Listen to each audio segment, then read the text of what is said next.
Who dialed up Thunderstruck?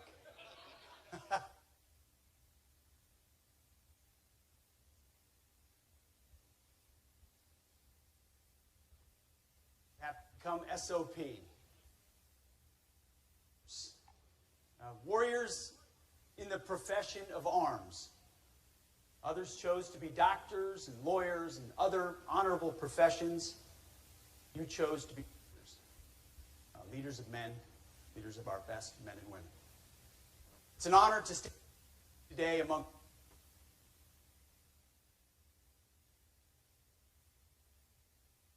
as well. Thank you for being here, sir. This is your district also.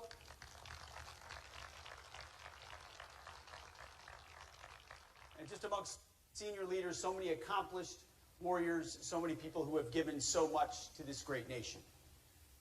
As was mentioned, the Army War College is one of the vital military institutions helping our leaders at the strategic level.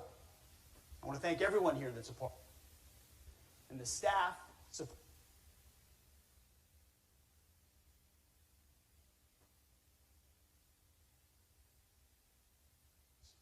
Carlisle without all of you. Are soon looking out to your next assignments. Congratulations. I'm here today to mark the first and share what we have accomplished so far at Trump called me to take this job. He told me two things. The first was, Pete, you're going to have to be tough as shit. Boy, he was not kidding on that one. This job requires a steel spine, and that's fine.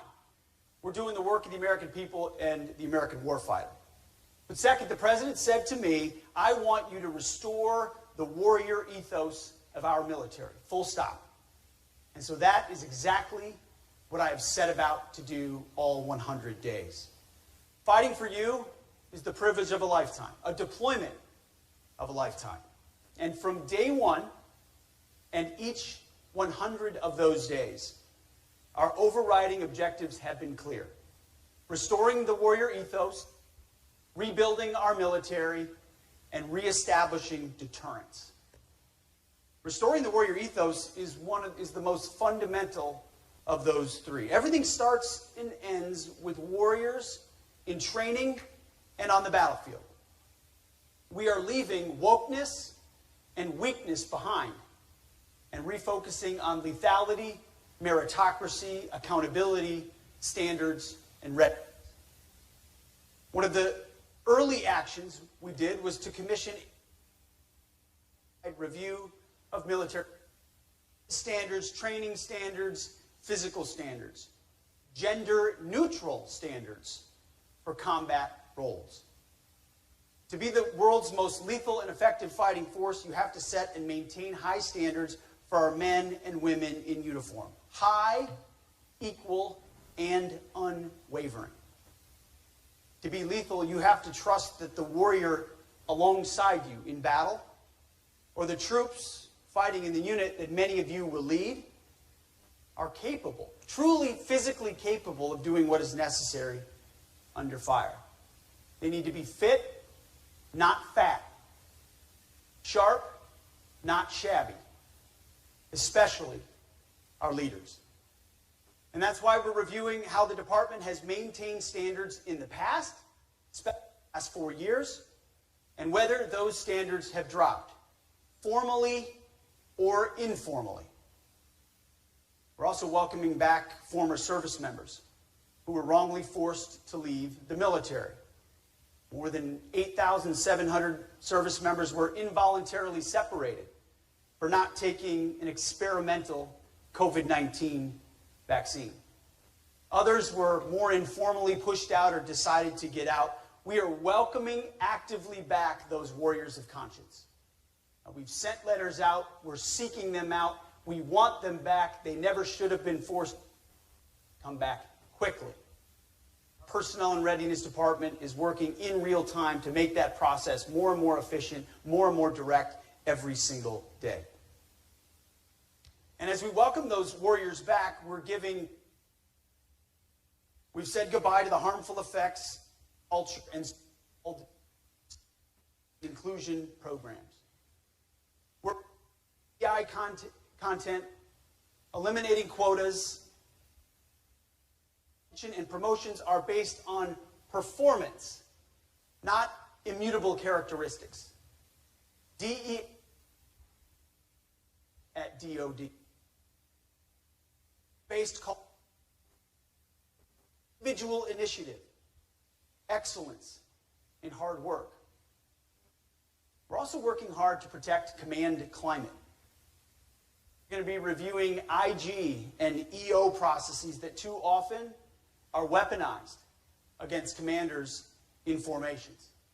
I can't tell you how many men and women I hear from about to take battalion or brigade leadership or wing leadership, you name it, who feel like they're walking eggshells because were put in place that undermine a commander's ability to lead. We are reviewing that all. We're also optimizing the civilian workforce, ensuring that we have the right employees in the right roles at the right time to support our warfighters. We're doing this by volunteer possible through offering like voluntary initiatives. We're doing this by volunteer possible through offering like voluntary initiatives. Also, low productivity telework and remote work culture. Teams work best when they work together in person. Butts in seats, not on Zoom. We're making accountability and high performance the watchwords for the department. At all levels, we expect employees to deliver results and respond to leadership needs. Their incentives and their performance plans, we believe, quickly and in real time will reflect that. It's a lot of change very quickly. Now, as you may have noticed, the media likes to call it chaos. We call it overdue. How are the men and women responding to this call? Well, I can tell you personally, it's going better than we could have ever expected. This department, and you know it, across the Joint Force, is filled with patriots who want nothing more than to be laser focused on serving their country. And that's why retention is rebounding as well, big time in real time. But one of the clearest metrics so far is actually coming from outside the military. The enthusiasm of young Americans in particular is off the charts. You know firsthand how challenging it has been to recruit in recent years. Faced a legitimate recruiting crisis where we couldn't recruit enough men and women to enter the military, so we lowered the amount required and still didn't meet the amount of people required in recruitment. That's over. Last few months, the Army has had its best recruiting numbers since 2010. The Navy is on track to have its best recruiting year since 2002. It's recruiting born. Many members of my staff that get referred to me of people who ruled out in President his leadership, enthusiastic about going to boot camp or OCS and serving their nation. The other branches are on track to well exceed their targets as well. It is a recruiting renaissance in America of America's best and brightest. When our standards are high, when the mission is clear, when we prioritize warfighting over wokeness, that energizes the young men and women of our country, the very patriots over this American experiment we have always needed. They're proud of their country. They're proud of our military. And like generations before them, they will rise to the challenge set before us. As leaders, all of us, all we have to do is keep raising the bar and putting the mission and our people first. That's reviving the warrior ethos. Second objective is rebuild. We've all served long enough to see the downward trajectory of readiness in our force.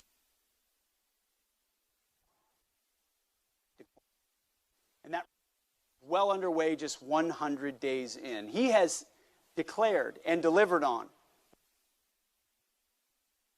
building our military.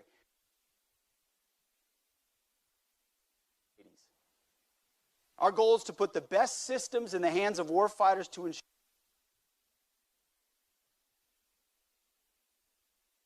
minimum lethality. You should never be in a fair fight. That's our job. First, we are rapidly moving on one of President's promises, which is a golden dome for wide to protect Americans from the threat of nuclear, hypersonic, and conventional weapons here in our homeland. Another incredibly exciting program is the newly announced and further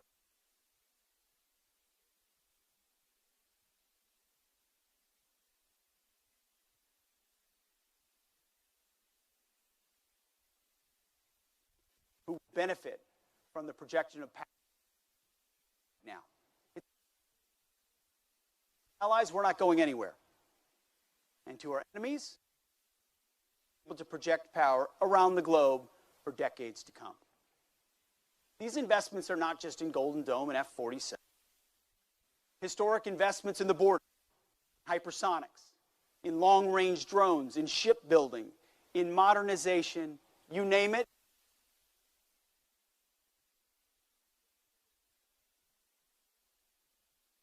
Any time while our citizens will be protected from the worst that our enemies could possibly throw at us, defending the homeland.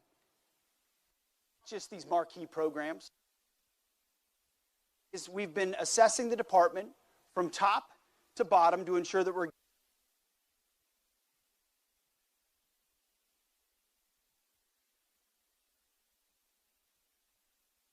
sounds wonky, but it's very important. Forcing the software acquisition pathway as our preferred model. We have and when we need it. And just this week, we major President Trump outlined in his executive order on defense acquisition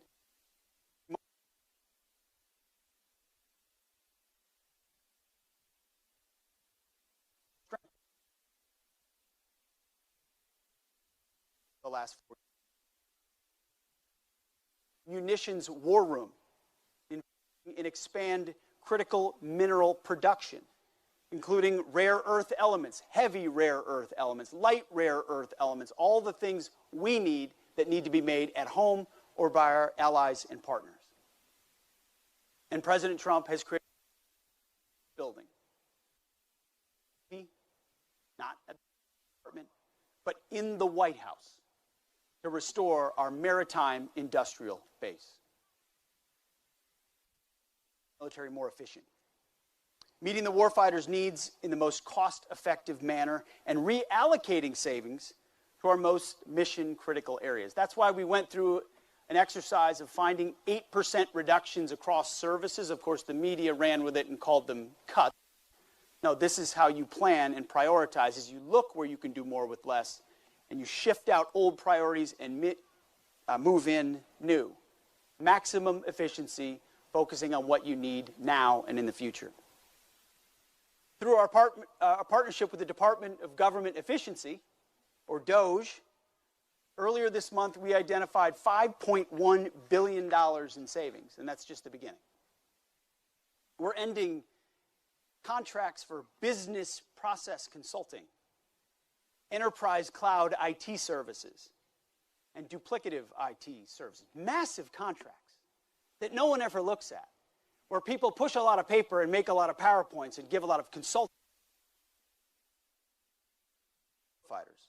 See, we can use that money for better health and mission-critical programs, from process to people, from consultants to corporals.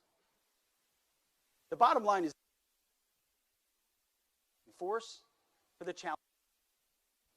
We're prioritizing what works and cutting what does not. And yes, as the President announced from the Oval Office,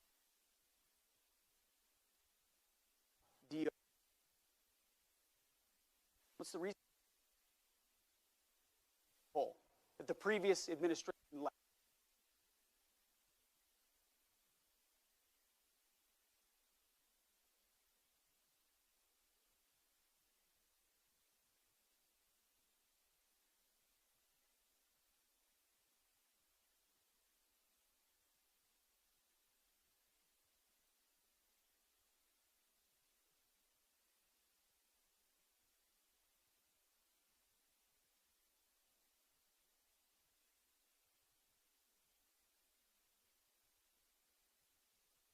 COCOM commanders at the tip of the spear to understand and delivering it.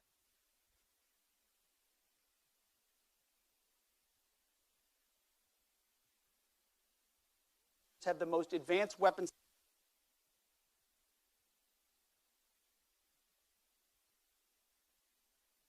point, which leads to our third, reestablishing deterrence.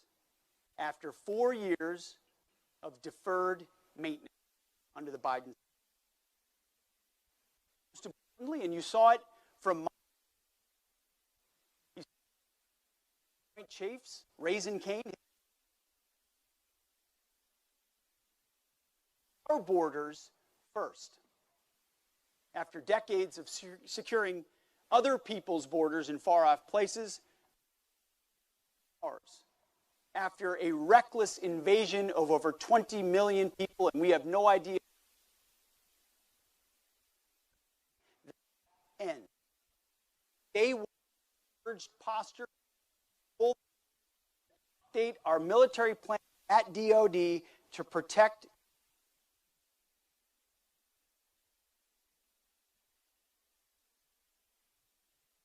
cartels, drugs, violence, death. Under the Trump administration, it ends.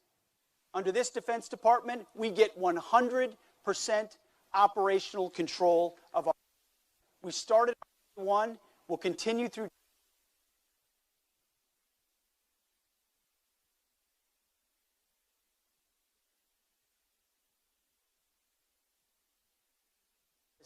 $97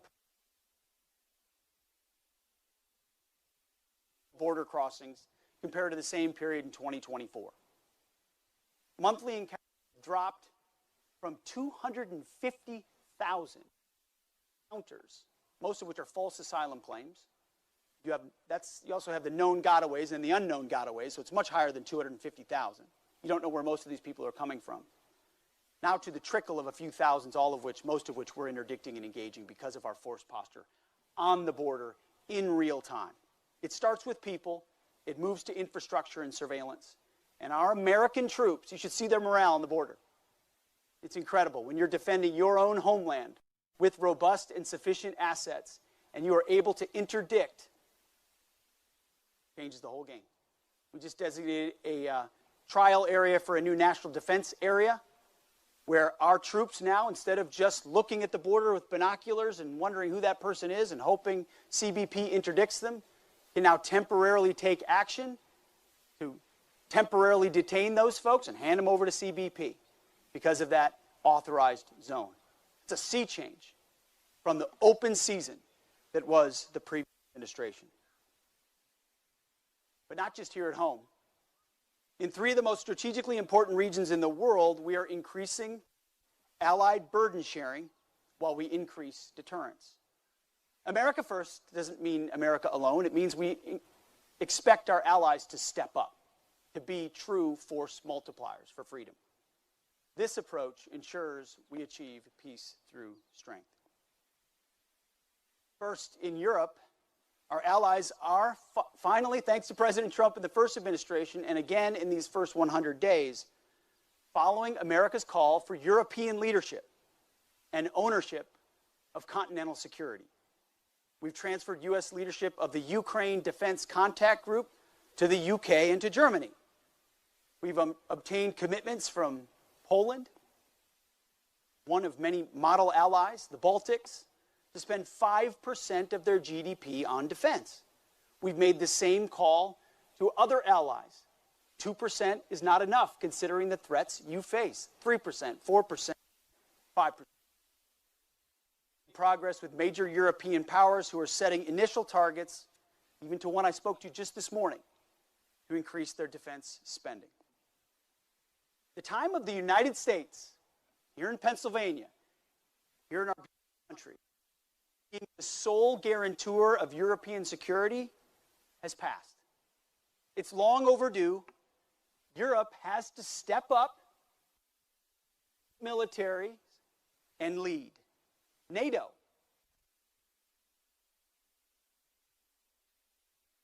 In the Middle East, we're pursuing stability and deterrence to the threats that exist there. President Trump has made it clear that America is fully committed to the security of our great allies in Israel. Just days after his inauguration, the DOD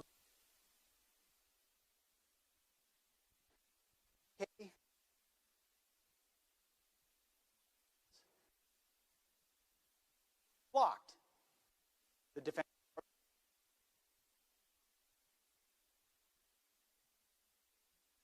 Israel's self-reliance and pursue President Trump's goal of a strength. In Yemen, the Defense Department is executing lethal operations against Houthi terrorists. Our forces have struck hundreds of targets and decimated Houthi leadership, substantially reducing their capabilities and the threat to U.S. ships in the Red Sea and across and through the BAM. We have demonstrated America's commitment to defending our interests and restoring freedom of navigation, which we will do and are doing. This is a clear, limited mission executed with ruthlessness. Full stop. We will run our ships through that BAM. And our message to the Houthis has been clear from the beginning. Allow us to sail our and we'll stop shooting at you.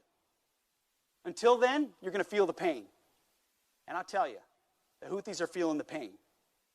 We have demonstrated any aggression against Americans will be met with decisive action, unlike what that region saw under the Biden administration. But this is not nation building.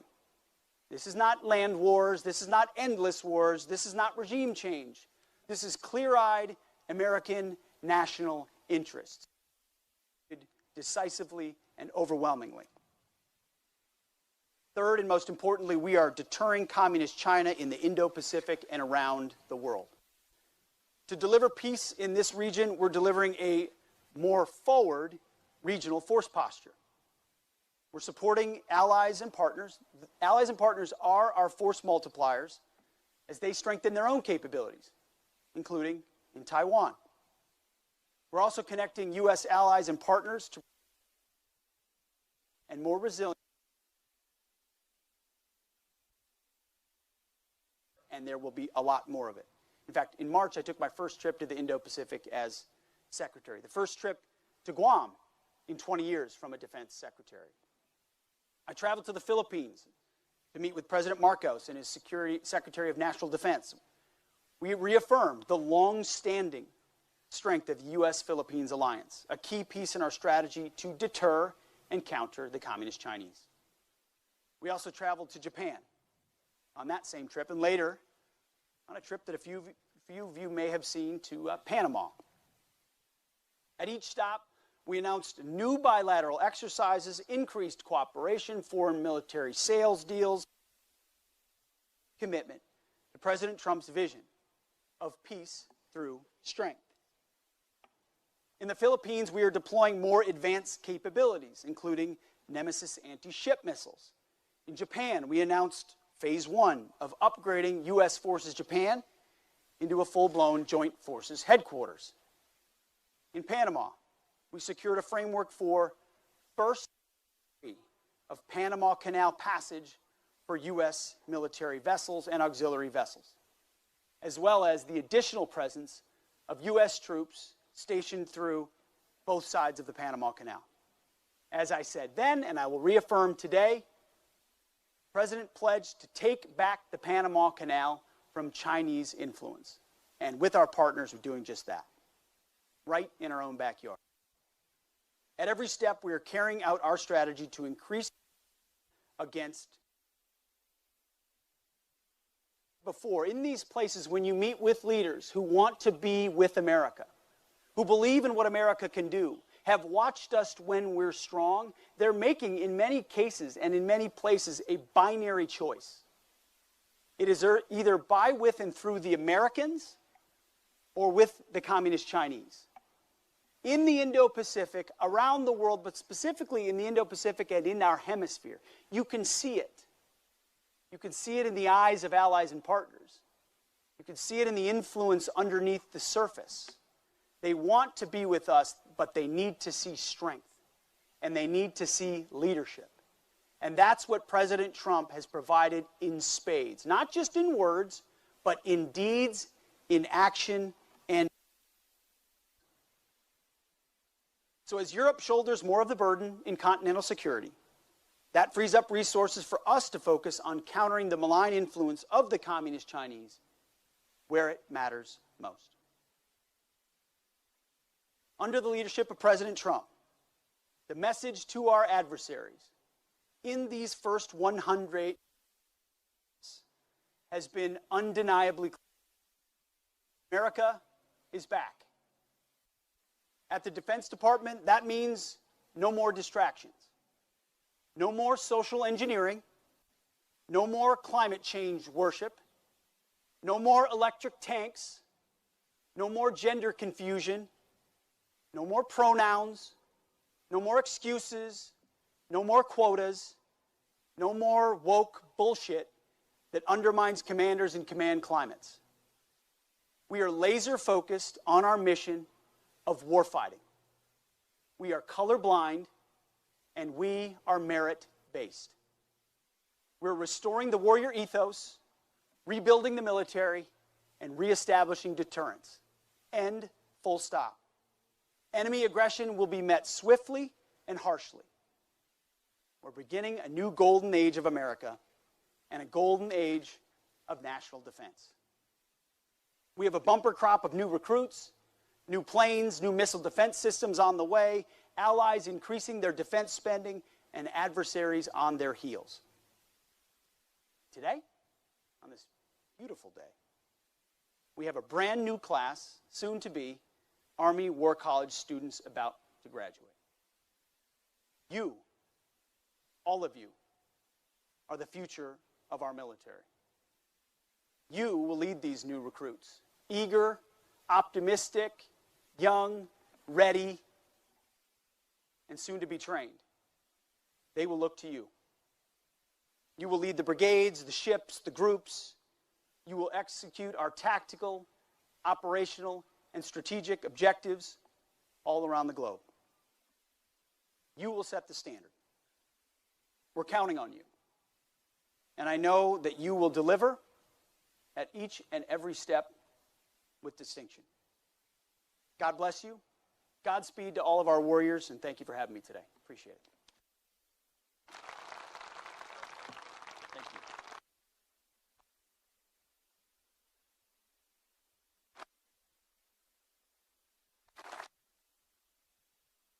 Secretary Hegseth, this morning for community and sense of 35 years of service to our nation, that at the heart of the warrior ethos are disciplined, fit, and confident soldiers. We've been investing for most of this past year in the intellectual fitness of the leaders that are on the field here with you today, but we're gonna take a step away from that for the next several days and engage on the fields of friendly strife and demonstrate some physical fitness. There's still, I've been told, some open spots on our teams here. What Softball, teams? soccer, functional fitness, running, pickleball, shooter's choice, sir. But I got a good lefty swing. I'll maybe join the softball team. well, then you'll be in uniform with this, sir. We want to present that to you, and thank you for your time. Well, I appreciate it. Very good. Thank you very much. Thanks, sir. Appreciate you, sir. Thank you. Thank you all. Appreciate it.